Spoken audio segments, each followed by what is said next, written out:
মুখের ভাষা কাইরা নিতে চায়, ওরা আমার মুখের ভাষা কাইরা নিতে চায়, ওরা কথায় কথায় শিকল পরায় আমার হাতে পায়, ওরা। রক্তের অক্ষরে লেখা অমর 21শে ফেব্রুয়ারি। আজ মহান শহীদ দিবস ও আন্তর্জাতিক মাতৃভাষা দিবস। 1952 সালের এই দিনে মাতৃভাষা বাংলার মর্যাদা রক্ষায় অকাতরে প্রাণ বিলিয়ে দিয়েছিলেন সালাম, বরকত, রফিক, জব্বার সহ নাম না জানা অনেক বীর সন্তান।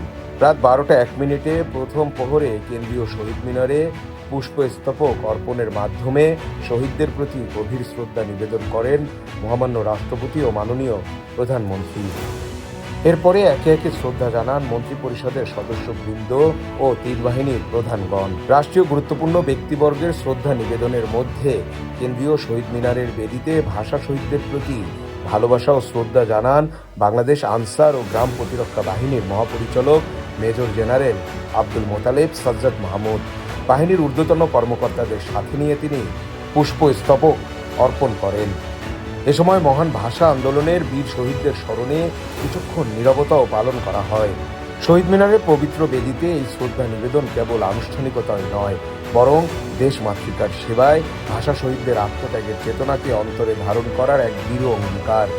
জাতীয় নিরাপত্তা ও আইন শৃঙ্খলা রক্ষায় নিয়োজিত এই বাহিনীর প্রতিটি সদস্য ভাষা আন্দোলনের সেই অবিনাশী চেতনা থেকে প্রেরণা গ্রহণ করে। কেবল রাজধানী ঢাকাতেই নয়, দেশের সর্বত্রই ছড়িয়ে পড়েছে 21-এর শোক আর গৌরবের আভা।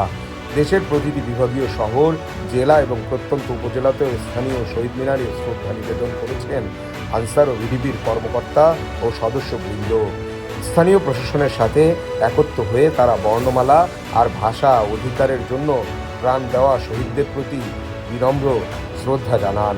এছাড়া রাজধানী সহ সারা দেশে মহান ভাষা দিবস যথাযথভাবে পালনে আইন শৃঙ্খলায় নিয়োজিত থেকে দায়িত্ব পালন করেছে আনসার ও ভিডিপির সদস্যরা। বাঙালির এই আত্মত্যাগ আজ বিশ্বজুড়ে স্বীকৃত।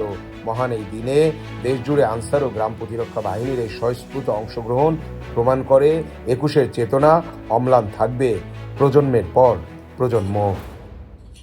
প্রান্তিক কণ্ঠস্বর, নিউজ ডেস্ক।